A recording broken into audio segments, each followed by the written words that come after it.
Un plaisir de vous retrouver, mesdames et messieurs. Bonsoir et bienvenue dans un autre numéro de 26 minutes en Afrique et dans le monde. Aujourd'hui, nous allons essayer d'aborder 3 questions de l'actualité internationale. La condamnation de Marine Le Pen qui viendra d'abord en première position, puis nous allons brosser la transition militaire au Niger et finir par un quid sur les réformes engagées par le président Ibrahim Traoré au Burkina Faso. Et bien sûr, nos invités sont déjà installés. Bonjour à vous, Régis Rossi. Maël, bonjour à nos téléspectateurs.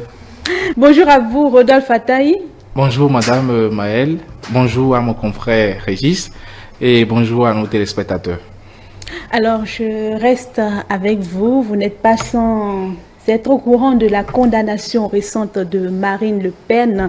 Elle a reçu même 5 ans d'inéligibilité. Alors, comment est-ce la fin d'une carrière pour cette dame qu'on a vu autant se battre pour son parti? Alors, merci pour la question. Comme vous l'avez su bien préciser, je crois que tout le monde, puisque l'information a fait la une des journaux, nous avons tous vu, et vous savez, il est de principe pour tout juriste de base d'éviter de répondre à des questions par oui ou par non. Alors je pense qu'il ne faut pas, ou qu'il serait vraiment hasardeux d'affirmer immédiatement que c'est la fin de la carrière politique de Marine Le Pen, je pense, puisque certes, la décision de la condamnation qui a été prononcée, il faut le rappeler, par un juge du tribunal de première instance, normalement, selon les principes de droit, il y a un principe cardinal qui existe en droit, qui est le principe du double degré de juridiction. Et c'est ce principe-là, sur la base de ce principe, que tout citoyen insatisfait d'une décision rendue par une juridiction peut interjecter appel de cette décision-là.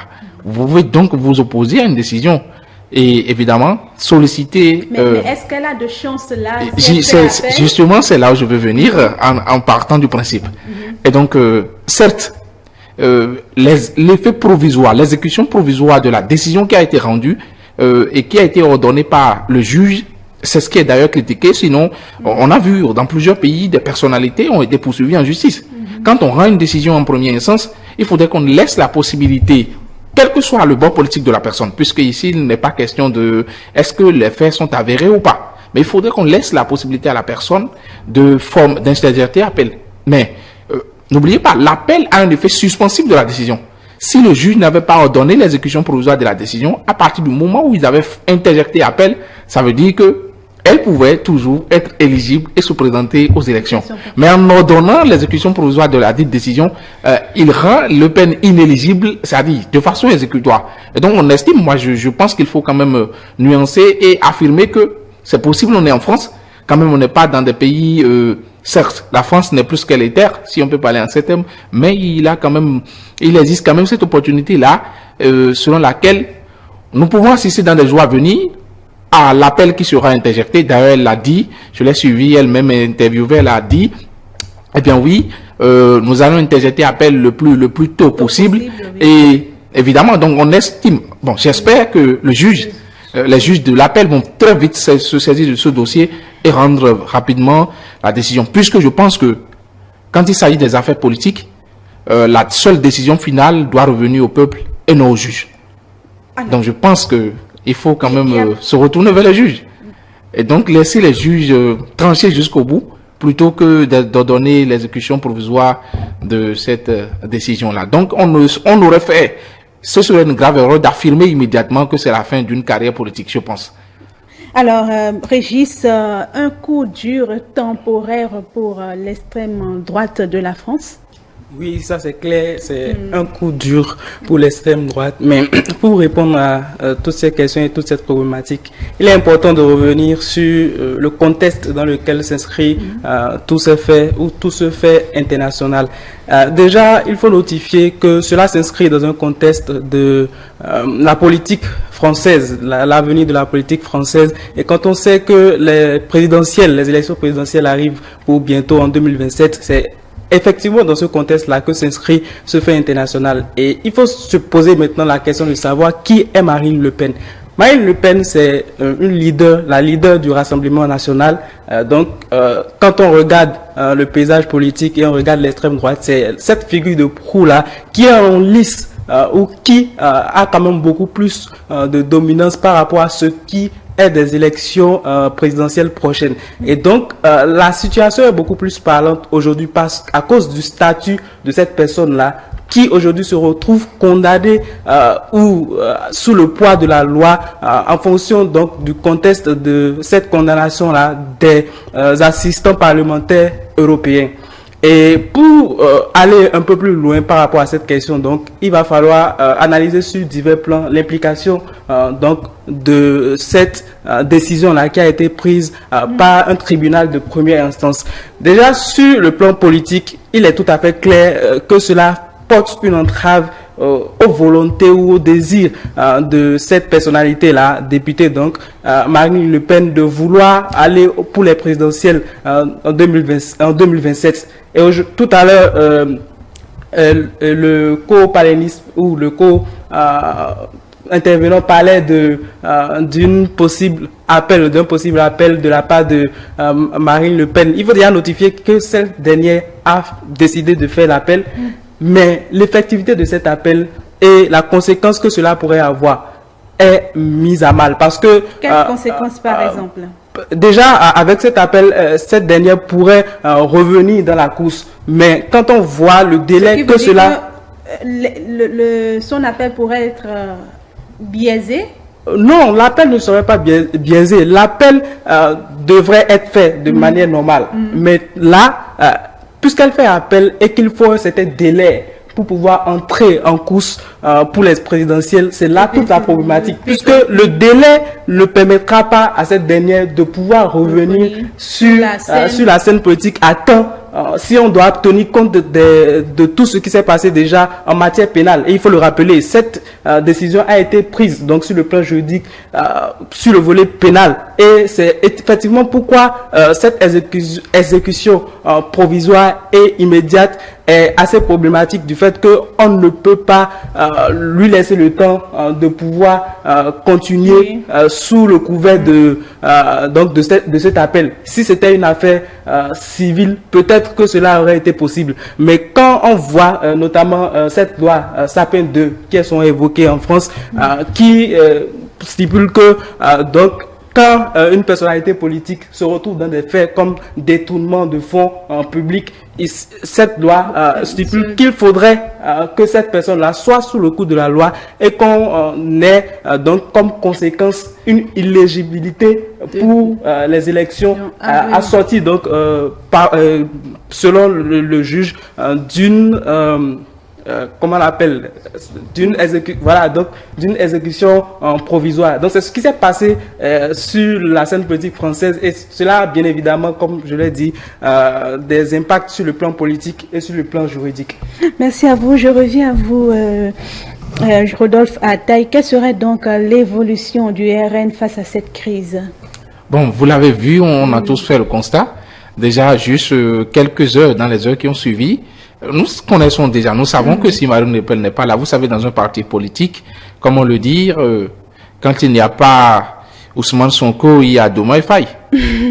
Tout simplement. Donc, si Marine Le Pen n'est plus là, son successeur à la tête du parti est là, je ne crois pas que le Rassemblement national ne puisse pas avoir de candidats. Ils ont déjà des candidats. En quelque sorte entachés par cette... non, moi je pense, vous savez, les décisions du genre, et c'est ce que je pense, et je pense que beaucoup d'experts l'ont d'ailleurs dit sur des plateaux de télévision, j'ai suivi de long en large, ces genres de décisions ont souvent des effets boomerang, des effets à contrario, des effets, comme je l'ai dit, boomerang, dans la mesure où, en voulant l'éjecter du jeu politique, ou du monde politique, on finit par donner plus de popularité au Rassemblement national, ce qui évidemment va jouer sur les élections présidentielles. On l'a vu, concrètement, tout le monde a fait le constat avec le cas des États-Unis, le président Donald Trump, que même les sondages, vous imaginez, les sondages ont dit que c'était Harris qui devrait être élue présidente, eu égard des procès des poursuites dont faisait objet le président Donald Trump, mais au final, on a vu, il a été élu. Donc je pense que, au-delà du fait qu'elle peut-être ne serait plus présidente, c'est possible que ces frais contribuent à l'augmentation, à la popularité du Rassemblement national. Et d'abord, j'aimerais finir en disant que, comme l'a dit mon confrère tout à l'heure, les probabilités que cet appel, le recours en appel, l'interjection de l'appel puisse aboutir sont minces. Mais faisons foi à la justice, certes celle est celle des hommes, des êtres humains, mais faisons foi à la justice pour voir ce que ça va donner en appel, si évidemment les juges décidaient d'accélérer l'appel pour lui permettre, peut-être même, pourquoi pas suspendre l'exécution provisoire en attendant que l'appel puisse rendre la décision. Si ce qui est fait en France aujourd'hui était fait aux États-Unis, l'actuel président aux États-Unis ne serait pas élu. Il ne faut pas que nous oublions. Merci. Merci à vous. Alors, question thématique très rapidement, la fin d'une carrière pour Marine Le Pen? Non, on ne veut pas dire directement qu'il s'agit de la fin d'une carrière, puisque cette personne, Marine Le Pen, est encore députée et va donc exercer ses fonctions de député jusqu'à un moment donné, jusqu'à la fin de son mandat. Et au-delà de ça, il faut voir aussi le fait que Marine Le Pen a quand même une certaine personnalité et peut avoir un impact sur la scène politique. Donc dire aujourd'hui que c'est la fin totale d'une carrière, cela serait une erreur de le dire très vite. Alors, je reste avec vous, mesdames et messieurs. On aborde très rapidement la seconde thématique, bien sûr, transition militaire au Niger, perspective pour les relations Niger-CEDEAO après l'investiture. Alors, le Niger a connu renversement militaire. Comment l'investiture du nouveau régime militaire pourrait influencer les relations Niger-CEDEAO à l'avenir? Alors déjà, il faut notifier que cela s'inscrit dans un contexte assez global. On voit bien qu'il y a le Niger qui se retrouve aujourd'hui dans un contexte de transition. Et cela s'inscrit dans une dynamique encore plus vaste quand on regarde la Confédération des États du Sahel et quand on voit les dynamiques dans lesquelles ces États-là se mettent, on voit clairement que ces derniers ont une optique, ont une vision. Et face à cette vision, quand on voit les relations qu'il y a entre la CEDEAO et l'AES, c'est pratiquement la même chose. C'est la même chose qu'on est en train de redire chaque fois. Et donc, le Niger aujourd'hui se retrouve avec l'investiture du général, désormais général Abdourahmane Tiani, à la suite des assises qui se sont tenues en février dernier. Et donc, cela a permis de se retrouver dans une nouvelle dynamique, une dynamique basée sur cette charte de refondation du Niger et qui permet donc au nouveau président, ou pas nouveau, mais à ce nouveau poste, puisque celui-ci a été élevé quand on prend le domaine militaire du grade de général de brigade à général d'armée. Et donc, dans cette nouvelle dynamique, cela lui permet de pouvoir prolonger la durée de la transition pour 60 mois, ce qui avait déjà été le cas au Burkina Faso. Donc, de façon globale, on voit bien que ces pays-là de la Confédération des États du Sahel se ressemblent. Et donc, les dynamiques qui seront maintenant dans une perspective entre ces pays et la CEDEAO seront pratiquement les mêmes. Quand on prend le plan bilatéral, on va bien voir déjà que ces États vont beaucoup plus mettre l'accent sur les relations que ceux-ci ont avec les États de la CEDEAO de façon bilatérale, mais sur un plan multilatéral, il faut beaucoup plus que ces États, dont le Niger dont on parle ici, doit quand même essayer de collaborer avec la CEDEAO, puisque les défis qui sont liés à la CEDEAO sont les mêmes pour l'AES. Quand on prend le défi sécuritaire, le terrorisme, c'est un mal qu'il faut combattre ensemble. Et donc, sur un plan sécuritaire, il faut que ces deux organisations-là puissent collaborer, et il faut aussi que d'une certaine manière les décisions politiques ne puissent pas entraver sur les dynamiques économiques des populations, économiques, sociales et bien sûr sécuritaires.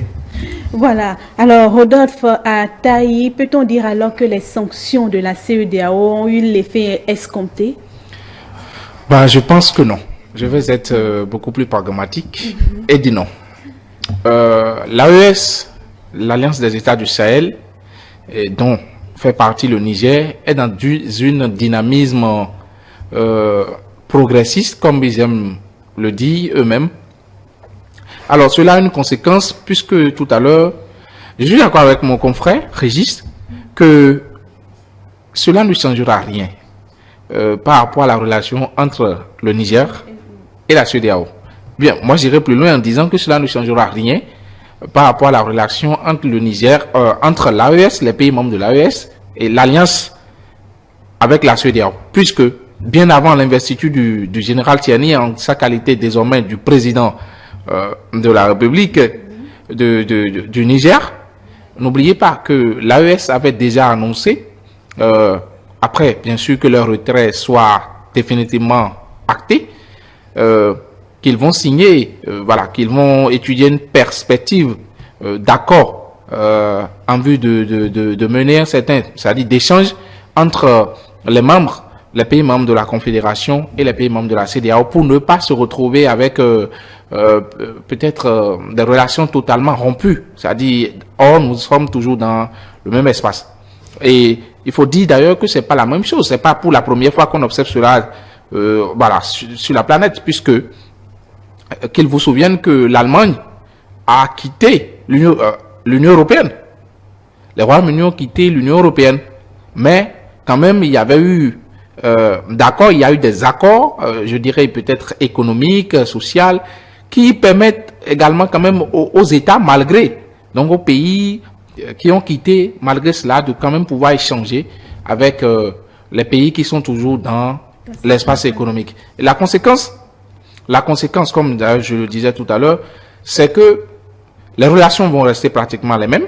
N'oubliez pas, le passeport CEDEAO, totalement, je dirais presque, certes, elle est encore fonctionnelle dans les États membres du Sahel, mais aujourd'hui, il y a le passeport de l'Alliance. Vous savez, il y a le passeport de l'Alliance, même si, selon la France, on estime que le passeport ne correspond pas. Il y a tout un protocole autour du passeport de la CEDEAO, de l'AES, mais quand même, le passeport de l'AES existe aujourd'hui. Et donc, je pense que le général Tiani prête serment. Et n'oubliez pas, récemment, je crois avant-hier, le Niger a libéré 28 prisonniers, 28 personnes qui avaient été prisonniers, arrêtées au moment du coup d'État de l'ancien président Mohamed Bazoum qui a eu lieu et tout ça. Donc je pense que Tiani, lui, jusque-là, le Niger n'est que dans la dynamisme de ce qui a été tracé au niveau de la consultation, si je peux parler en certains mots, de la conférence qu'ils ont eue avec le peuple, ce que je trouve d'ailleurs normal. Il faut suivre les recommandations de la conférence, mais je ne pense pas que cela aurait une quelconque effet sur les relations entre la CEDEAO et le Niger. Voilà. Alors, des dialogues pacifiques, des dialogues pour aboutir à une solution pacifique, alors comme perspective. Ah oui, forcément, comme je le disais, il faut que les États puissent collaborer. Ils sont des voisins et forcément, les défis auxquels ces derniers sont confrontés sont communs. Et mon co-intervenant parlait tout à l'heure du Royaume-Uni avec le Brexit. Malgré tout, le Royaume-Uni n'a pas manqué de quand même avoir certaines relations avec les États de l'Union européenne. Et quand on prend le cadre de la CEDEAO et de l'AES, on voit les dynamiques avec les autorités du Ghana et du Sénégal qui essaient d'une manière ou d'une autre de pouvoir maintenir le dialogue avec les États de l'Alliance du Sahel. Alors, il faut penser que dans ce cadre-là, dans ce cadre précis, forcément, ces dialogues pacifiques, d'une certaine manière, vont continuer. Et s'il faut dire que cela n'aura pas un effet avec ce qui s'est passé au Niger avec l'investiture, de manière individuelle, cela n'a pas forcément d'effet. On peut dire que cela n'a pas forcément d'effet, mais il faut dire que cela s'inscrit dans une dynamique globale avec les États de l'AES. Et dans ce sens, on pourra tout simplement dire que cela aura un effet puisque ces États vont devoir collaborer avec les États de l'Alliance, les États de la CEDEAO, puisque ceux-ci se sont constitués en une institution avec la Confédération des États du Sahel, vont quand même permettre à ce que les relations puissent exister entre la CEDEAO et la Confédération au vu des intérêts individuels que ces pays-là ont d'une certaine manière. Donc, forcément, le cadre du dialogue sera maintenu. Le cadre du dialogue sera maintenu. Rodolphe Ataï, quid des réformes engagées par le président Traoré après son investiture? Alors, après son investiture, le président Traoré du Mali a annoncé des réformes ambitieuses. Quels sont les principaux axes de ces réformes? Alors, le président Ibrahim Traoré du Burkina Faso a d'abord annoncé et ensuite entrepris d'énormes réformes. Et c'est pour moi quand même le moment de dire qu'on soit du Burkina Faso ou pas, nous sommes, en tout cas pour nous autres, nous sommes des panafricains. C'est l'Afrique d'abord, nous pensons aux populations de l'Afrique d'abord et c'est pour moi le moment de dire que jusque-là, je pense, et je l'ai dit à plusieurs reprises, que le Burkina nous trace le chemin. Alors, il n'est pas question ici d'apprécier ou non si le coup d'État est une bonne chose, s'il faut prendre par un coup d'État ou pas. Moi, je veux intervenir par rapport aux réformes. Et par rapport aux réformes, je pense que jusque-là, récemment, ce qui a le plus circulé, vous avez vu l'acquisition des matériaux de construction des routes qui ont été acquéris par l'État du Burkina Faso. Vous voyez, ce n'est pas une entreprise privée qui est partie aller acheter des machines pour venir faire la route pour son propre compte. L'État, le ministère des Infrastructures, donc l'État qui va acheter des machines pour dire, bon voilà, nous voulons des sociétés qui sont reconnues dans tel domaine. Désormais, donc vous venez, vous travaillez pour nous. L'État veut réaliser minimum 5000 km de voies par an. Je pense que c'est salutaire. Et je vais plus loin. Et au-delà de ça, il y a plusieurs réformes, notamment désormais, il y a un code minier qui est applicable sans faille. Si vous voulez, pour préserver les mines, les ressources naturelles du pays, si vous voulez exporter, vous avez une initiative en tant que jeune aujourd'hui, vous allez au ministère, vous demandez de l'économie, le ministère des petites et moyennes entreprises, vous demandez, de l'aide, l'État est prêt à vous soutenir. Vraiment, je pense que, en tant qu'Africain, comme je l'ai toujours dit, le développement doit être soutenu. Et pour se développer, il faut d'abord commencer par promouvoir la main-d'œuvre locale. J'irai plus loin en disant que ce que j'ai le plus aimé dans ces réformes, c'est le fait que ces réformes soient centrées autour, au fait, des Burkinabés. Puisque, comme j'ai l'habitude de dire, le développement, personne ne viendra d'ailleurs pour venir vous faire développer chez vous. Le développement, c'est d'abord par vous-même. Et c'est en cela que, par exemple, pour ce que j'ai suivi le plus, concernant les machines dont j'ai parlé, l'État a été plus loin. On a cherché les jeunes, donc ceux qui correspondent beaucoup plus au profil, ceux qui savent conduire ces engins et tout, sur formation, ensuite sur sélection, c'est-à-dire on veut la crème des crèmes. Il est question en fait de qualification et non de favoritisme. Pour finir, récemment, la dernière sortie du président, je crois, il y a de cela moins d'une semaine, il dit, nous ne sommes pas dans une démocratie, nous ne l'avons jamais dit que nous sommes dans une démocratie, nous sommes dans une révolution progressiste. Alors j'ai envie de dire qu'on appelle ça de assumer ce qu'on fait. Alors je suis pour la démoucratie, je suis activiste des droits humains, mais dans le cas d'Express, le président, au fait, il ne s'est pas camouflé comme on a l'habitude de voir certains présidents qui viennent tripatuler les résultats des urnes au moment des élections et en se cachant derrière la démocratie. Il dit directement, on n'est pas en démocratie. En fait, ça veut dire que vous n'allez pas venir aujourd'hui au Burkina Faso et dire, voilà, je suis venu, j'ai critiqué telle action et on m'a déposé en prison, là, on n'est plus en démocratie. Vous comprenez? Ça veut dire que dans le cas d'Express, avant de mettre pied au Burkina, vous savez qu'ils ne sont pas en démocratie, ils sont en révolution. C'est la discipline qui passe chez nous, les droits humains passent en deuxième position chez eux. Chez nous, par contre, dans les pays développés, il faut savoir que dans les pays au fait démocratiques, il faut savoir que ce qui doit passer en première position, on est d'accord, c'est la démocratie, ce sont les droits humains. Mais chez eux, ça veut dire que tu ne vas pas venir dire liberté. Au fait, ce qui fait la différence, c'est la liberté individuelle. Dans un État démocratique, les libertés individuelles passent avant même le développement. Mais dans une révolution, ce qui doit passer en première position, c'est le développement. Ce qui n'est pas le cas chez nous. Merci. Alors, Régis Rossi, comment vous interprétez ces réformes cadres telles avec la vision de Ibrahim Traoré? Oui, les réformes qui sont entreprises par Ibrahim Traoré aujourd'hui à la tête donc de la transition au Burkina Faso sont assez intéressantes à bien des égards.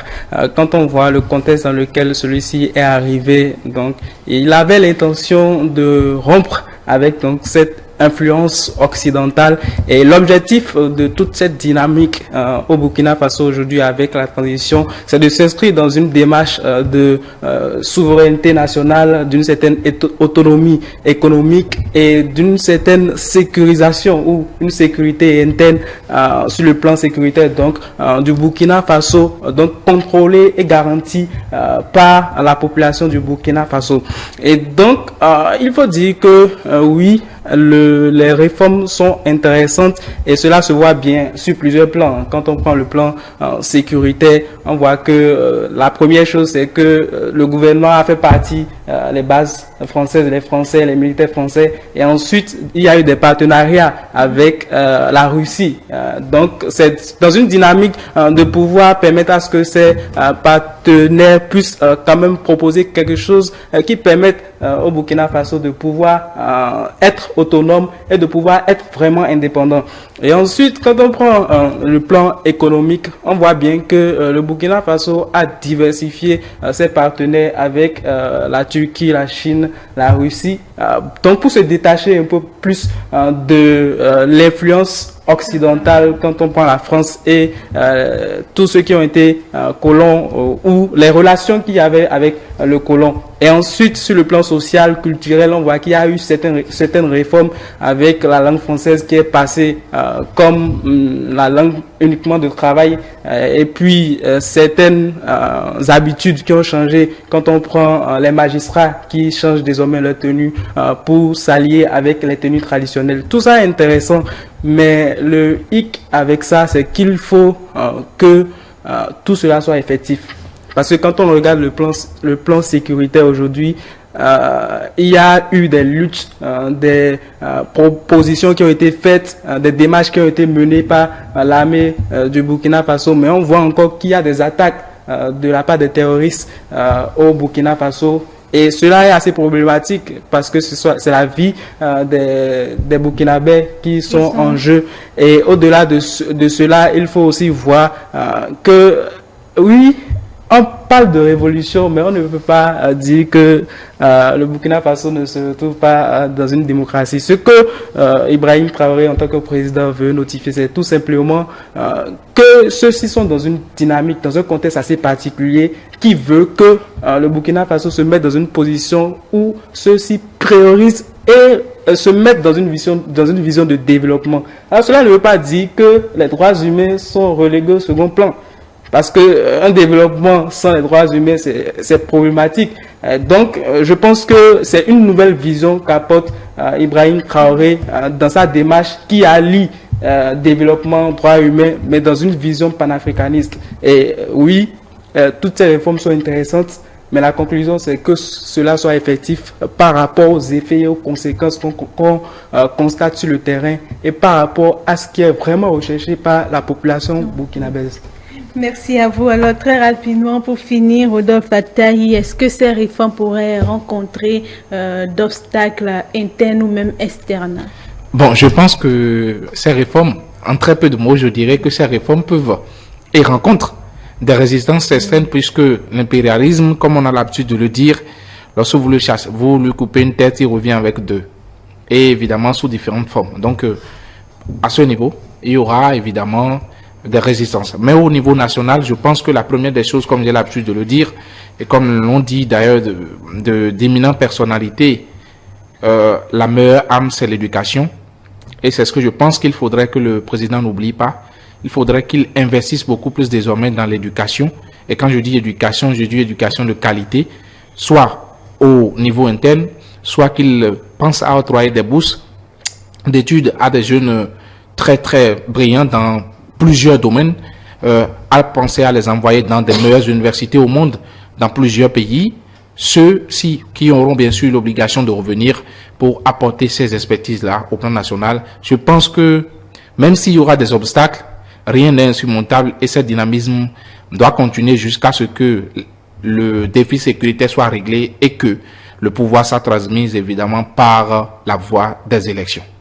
Merci à vous, mesdames et messieurs. Nous avons fait le tour en quelque peu de l'Afrique également à l'international. Condamnation de Marine Le Pen, une carrière qui tire à sa fin. Eh bien, les avis des invités sont clairs. Ils restent clairs sur la question. Eh bien, non, il est toujours possible pour cette dernière de se relancer sur la scène politique. Transition militaire au Niger, eh bien, un dialogue pacifique entre le Niger et la CEDEAO est toujours possible. Quid des réformes au Burkina Faso, des réformes bien engagées qui ne découlent que de la vision du président de réformer le secteur non seulement éducatif et politique au Burkina Faso. Mesdames et messieurs, merci de nous avoir suivis. Merci à nos invités. Rodolphe Attaï, je rappelle que vous êtes juriste.